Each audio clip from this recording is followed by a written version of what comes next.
చుట్టూ 12 గ్రామాలకు సంబంధించిన రైతులందరూ కూడా మరి ఇథనాల్ ఫ్యాక్టరీ వస్తుంది, ఇథనాల్ ఫ్యాక్టరీ వస్తే మాకు ఇబ్బంది అవుతుందని చెప్పి మీరందరూ మాట్లాడుతూ ఉన్నారు. నేను కూడా సంపూర్ణంగా సమ్మతిస్తా ఉన్నా మీ మాటలతో. ఎందుకోసం అంటే నేను ఇక్కడికి వచ్చేంత వరకు కూడా నిర్ణయించుకోలేదు. గవర్నమెంట్ అనుమతి ఇచ్చిన తర్వాత మరి రైతులు ఎందుకు గొడవ చేస్తున్నారు అనుకున్నా. కానీ ఇక్కడికి వచ్చి చూస్తే ప్రత్యక్షంగా మొత్తం ఇప్పుడు నేను అన్ని మండలాలు తిరుగుతూ వస్తున్నా.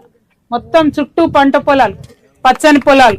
ఇంకొకటి పక్కనే ఆర్డీఎస్ కెనాల్ ఉందంటే ఈ కంపెనీ తీసుకున్న వాళ్ళ కుట్ర, ప్రభుత్వం కుట్ర ఏముంటుందంటే ఇవాళ మనం అనుమతిస్తే కంపెనీ పెడతారు, కానీ రేపు పొద్దున వ్యర్థాలు ఏమున్నా కూడా ఆర్డీఎస్లకే ఇడిచి పెడతారు.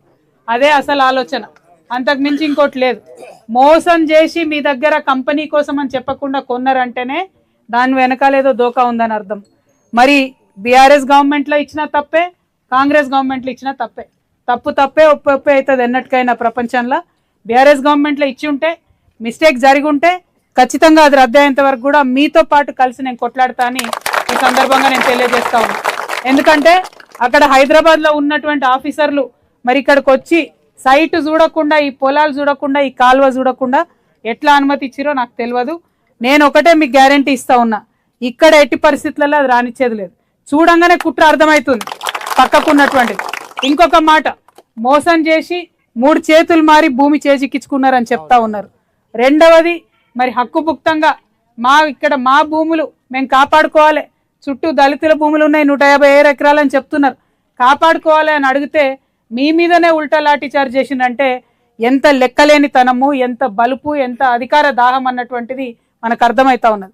ప్రభుత్వం ఏ ప్రభుత్వం అయినా సరే లాఠీ చార్జ్ అన్నది కరెక్ట్ కాదు. ప్రజల మీద, రైతుల మీద పిలిచి మీకు సంజాయించాలి, చెప్పాలి ఏం జరుగుతుందని, చర్చలకు పిలవాలి. అవసరం అంటే కలెక్టర్ గారు రావాలి, ఇంకోళ్ళు రావాలి. ఎవరు రాకుండా పోలీసుల జులుంతోని మరి ఏదో మిమ్మల్ని ఆపుతామంటే కుదరదు. ఇది ఎడ్డిగుడ్డి తెలంగాణ కాదు, అన్ని తెలిసిన తెలంగాణ. ఇప్పుడు అంతకుముందులాగా లేం, మనం తెచ్చుకున్నాం తెలంగాణ కొట్లాడి.